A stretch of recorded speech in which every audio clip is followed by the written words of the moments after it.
Welcome to the Deep Dive. Here, we sift through the sources, extract the vital knowledge, uncover the surprising facts, and help you understand the bigger picture behind the headlines.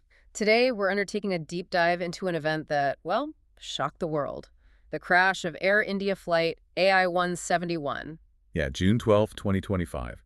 Just 34 seconds after taking off from Ahmedabad, India, this Boeing 787 Dreamliner just plunged into the ground. And tragically, right into a medical college hostel. The human cost is immense. Estimates are over 270 fatalities. With unbelievably only one known survivor. So our mission today is to meticulously examine everything we have available. Right. The flight data, eyewitness videos, expert analysis, historical records, all of it. To try and piece together what exactly went wrong in those incredibly short final seconds. And what seems immediately clear right from the start is a pretty grim consensus. Which is? Well, a catastrophic failure happening that fast, so soon after liftoff, it rarely points to just one single isolated issue. You mean it's usually more complicated? Almost invariably suggests a complex, multi-layered problem, like a cascade of failures across different systems. Okay, let's start with the flight itself then. AI-171, scheduled for London from Ahmedabad, 1:10 p.m. But it was already running late. Didn't actually leave the loading base until 1:30 p.m. And this specific Dreamliner, it had already been flying that day. Yeah, it had quite a busy schedule. It flew Paris to Delhi and then Delhi to Ahmedabad earlier on. And that earlier flight, the Delhi to Ahmedabad leg, there was something unusual. There was. A passenger, Akash Vatsa, actually noticed some, significant anomalies. Like what? He reported the plane's wing flaps were constantly moving up and down, the AC wasn't working. Okay. And neither was the entertainment system or the remotes. He even took a video of the flaps and shared it online.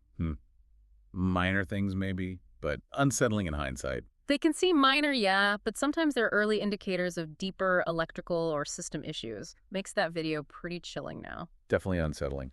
So after it landed in Ahmedabad, it refueled. Right. That took about 42 minutes. A little longer than the usual 30-35 for a max payload, but not necessarily alarming. A DGCA official apparently said it wasn't out of the ordinary, so maybe not significant on its own. And on board for the London flight. 242 people, 230 passengers, 10 crew, and the pilots were very experienced. Yeah, Captain Simit Sabarwal, over 8,200 hours. Yeah. And co-pilot Clive Kundar, even more, 10,100 hours. Highly experienced crew. Absolutely. So the takeoff sequence itself, it seemed pretty routine initially. It taxied to runway 23, got takeoff clearance at 1:34 p.m. All the pre-flight checks completed by 1:38.24 p.m. No warnings reported, no requests for changes, weather was fine. Everything looked normal. Pretty much, yeah, within operational limits. But then, routine shattered.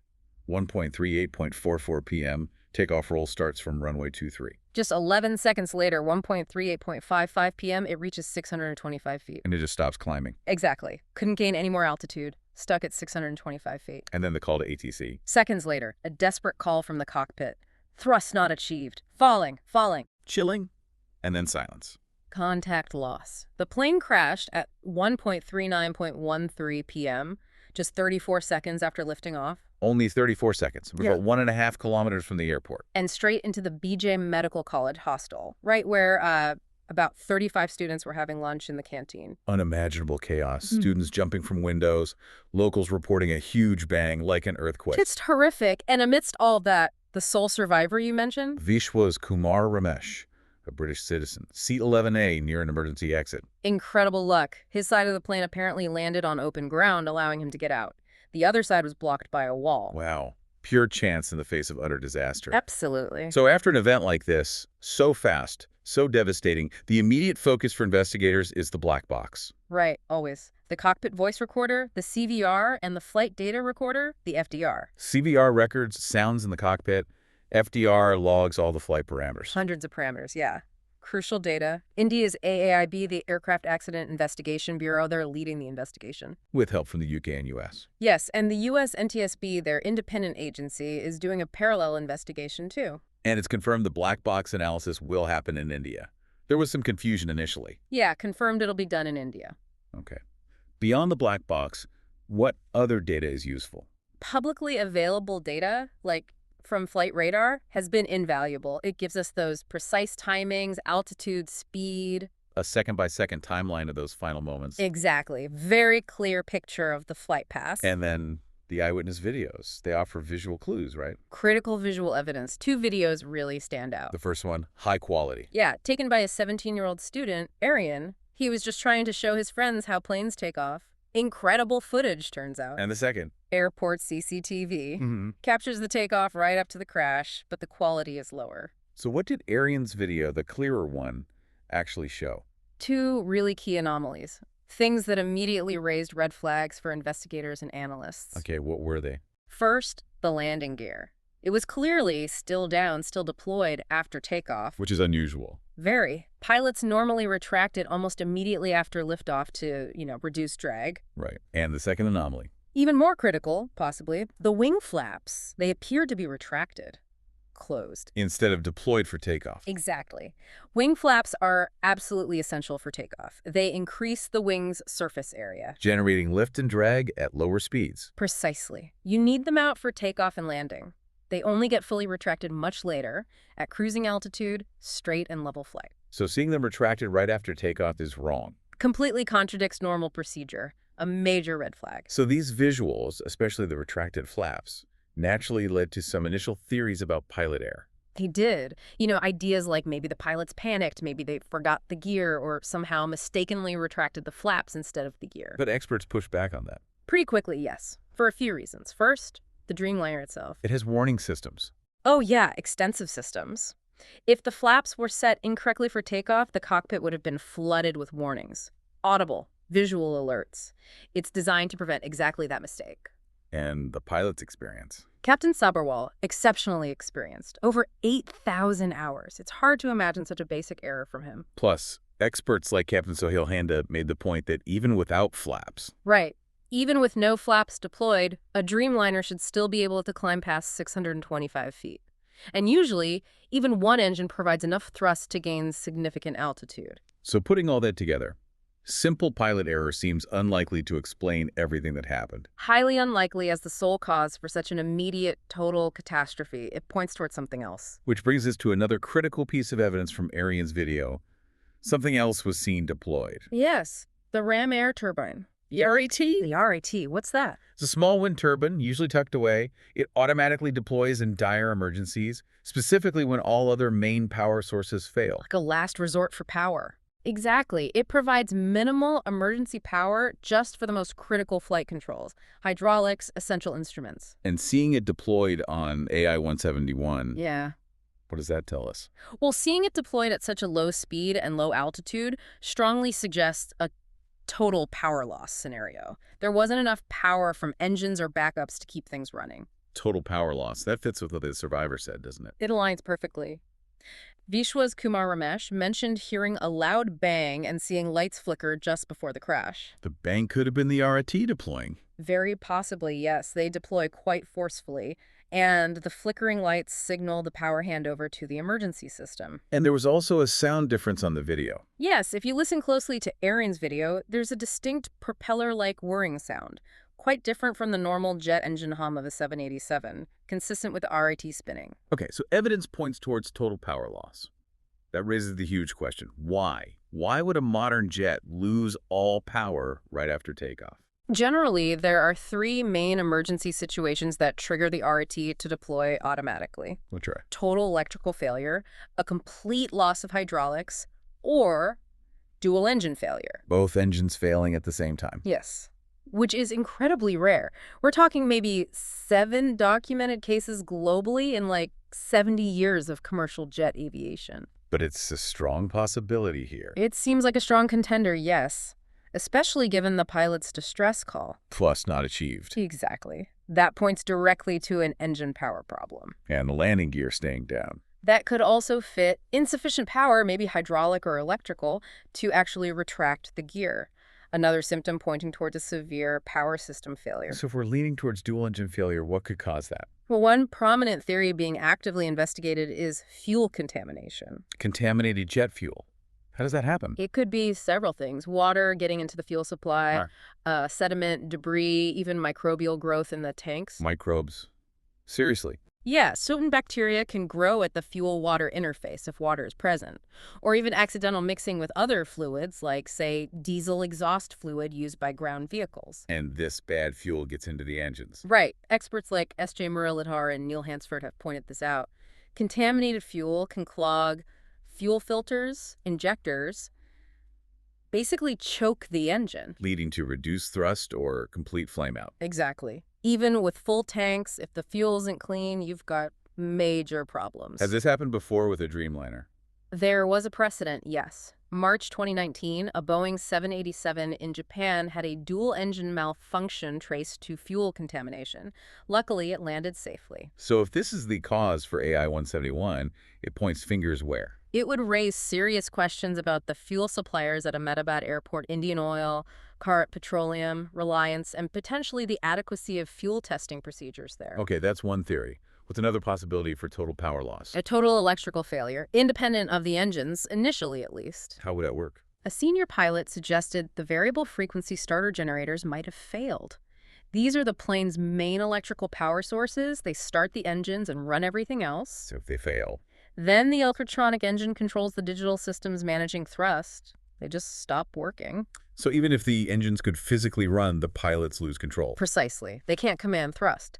Now, there are backups like the APU, the auxiliary power unit. A small jet engine in the tail? Usually, yeah, it provides backup power. But it can take up to 90 seconds to fully start and take the load. Time AI-171 just didn't have. Exactly. 34 seconds from takeoff to impact. No time for the APU to potentially save the day. Have Dreamliners had electrical issues before? They have. You might remember back in 2013, 2 Japanese Airlines 787s had emergency landings due to battery failures. One even had smoke and fire in the cockpit. Ah, yes, the lithium-ion battery problems. Right. That led to a global grounding of all Dreamliners. The root cause was traced back to manufacturing defects in the batteries. Which brings us neatly to the third major theory. Mechanical error.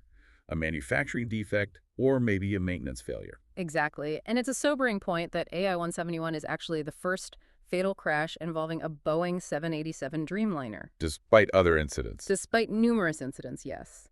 Norwegian Airlines, for instance, publicly took Boeing to task in 2020 over persistent engine problems on their 787s. It led to flight diversions, route closures. They even scrapped a relatively young 10-year-old Dreamliner because of it. So if it was an electrical or mechanical failure on AI-171, who bears responsibility? Well, it could point back to Boeing if it's a fundamental design or manufacturing defect, or Air India's maintenance. Or Air India Engineering Services Limited, yes, AIESL. It's worth noting, while Air India itself is now owned by the Tata Group, AIESL, which does most of the maintenance on Air India 787s, is still a separate government-owned company. Okay, now here's something really crucial, I think. The specific history of this particular aircraft, the one that crashed. Yes. This is quite concerning when you dig into it. This exact plane, registration VTANI, had a documented history. Including an emergency landing. Yes. November 2021. Flying London to Hyderabad, it had an emergency landing in Turkey because of a fuel leak. A fuel leak? And other issues. Apparently, yes. Prior issues noted included windshield cracks and battery overheating, those same battery issues that plagued the early Dreamliners and led to the grounding. So, known problems. And don't forget Akash Vats's video from the flight just before the crash. Right, showing the malfunctioning AC and entertainment systems. More potential indicators of underlying issues, maybe electrical. And what about its maintenance schedule? Its last major comprehensive check, a C-check, was back in June 2023, 2 years prior. That seems like a long time. Checks are scheduled based on flight hours or cycles or calendar time. It depends. Its right engine was repaired more recently, March 2025, and the left engine inspected in April 2025. But the next full check wasn't due yet. No, the next C-check was scheduled for December 2025. So a plane with a history of issues, including fuel leaks and electrical system symptoms. It certainly adds weight to the theories involving either fuel systems, electrical failure, or perhaps inadequate maintenance or underlying defects. This pushes us to look more broadly at Boeing and the Dreamliner program itself, doesn't it? It does. There's been significant scrutiny over the years. Al Jazeera did an investigation claiming the FAA, the U.S. regulator, approved the 787's lithium-ion batteries and other new features without, let's say, sufficiently rigorous testing. Despite early failures in trials. Despite them failing twice in just 10 days during those initial tests, according to the report. And then you have the whistleblowers, current and former Boeing employees raising alarms. Yes, quite alarming allegations have surfaced. An engineer named Sam Solapur filed an FAA complaint in April 2024. What did he allege? He claimed that sections of the Dreamliner fuselage weren't joined together correctly. Shoddy work, creating stress points. And potential risk of the plane breaking apart. That was his fear, yes. He claimed parts made in different factories didn't always fit properly and that supervisors pressured people to overlook it. Wow. Others too. Another technician, Joseph Clayton, reported finding metal shavings, debris left near critical wiring in the cockpit area. He apparently told his wife he'd never fly on a Dreamliner. That's quite a statement from someone building them. It is. And then there's John Barnett, a quality manager, worked at Boeing for over 30 years. What did he say? He made the incredibly stark claim that, in his view, no plane coming out of Boeing's Charleston, South Carolina factory, a major Dreamliner assembly plant, was safe or flight-worthy. Yeah, no, though. That was his assessment. Al Jazeera backed this up somewhat with a secret camera investigation where 10 out of 15 workers they spoke to said they wouldn't fly on the planes they were building. And Barnett had a prediction about when these issues might surface. He did, a chilling one, in retrospect. He suggested that the consequences of negligence in manufacturing shortcuts and defects might take 10 to 12 years to manifest in a major incident, like a crash. And the Air India plane, AI-171. It was 11 years old, right in that window. There's also a deeply disturbing detail from another former quality manager, Cynthia Kitchens. Yes, this is profoundly troubling. She worked there from 2009 to 2016. She raised concerns about 11 specific Dreamliners built between 2012 and 2013 that she felt were poorly constructed. And 6 of those went to Air India. 6 of those 11, yes. She allegedly asked her boss if he let his own children fly on those specific planes. And his response? According to her account, his response was, they're all going overseas. Implying, oh boy, a different standard of safety concern for non-Western airlines or passengers. That's the disturbing implication, yes. Yeah. That somehow it was less critical because they weren't destined for U.S. or European carriers. And the AI-171 aircraft, when was it delivered? Delivered to Air India January 31st, 2014, so right on the heels of that 2012-2013 period Kitchens was concerned about. This all feeds into a long-running criticism of Boeing, doesn't it? Yeah. That profit and production speed have sometimes trumped safety culture. It certainly reinforces those criticisms. You know, the pressure to meet delivery schedules, cut costs. Critics argue it leads to shortcuts. We saw the deadly results of that with the 737 MAX crashes. Absolutely. 2018 and 2019, 346 lives lost. That led to a massive $1.1 billion settlement with the U.S. Justice Department over issues related to the MCS system and transparency. So serious coffins for Boeing. But it's not just Boeing in the frame here, is it? Air India has its own challenges. That's true. While Boeing sells planes globally, Air India, particularly since the Tata Group takeover, has faced its own operational hurdles. You can't ignore that context. Such as? Well, there have been reports and complaints about pilot fatigue, claims of insufficient rest periods.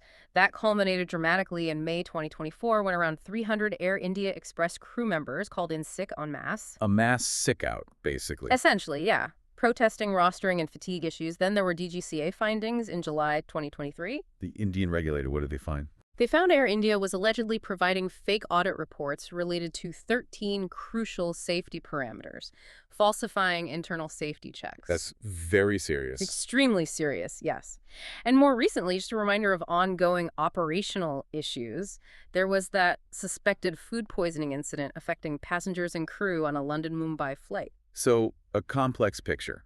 Potential issues spanning the manufacturer, the maintenance provider, and the airline's own operations. Exactly. Which brings us back to the initial point. That catastrophic crashes are rarely simple. Almost always the result of multiple layers of failure stacking up, a confluence of factors, not just one single error or one single faulty part.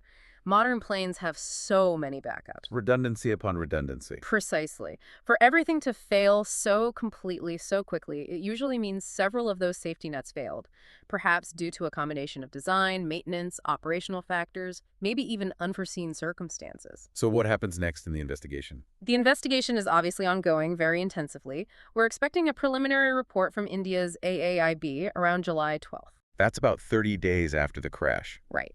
That report should give us the first official evidence-based findings and likely point towards the most probable causal factors, even if the full investigation takes much longer. It really makes you think, doesn't it, in this incredibly complex world with global manufacturing, international travel, how seemingly disconnected things. Like, yeah, a shortcut on a factory floor somewhere. Or pressure on airline schedules. Or maybe contaminated fuel from a local supplier. How all these things can potentially converge, interact in ways no one fully predicted to create such an awful tragedy. It underscores the absolute necessity of rigorous oversight, transparency, and prioritizing safety above all else.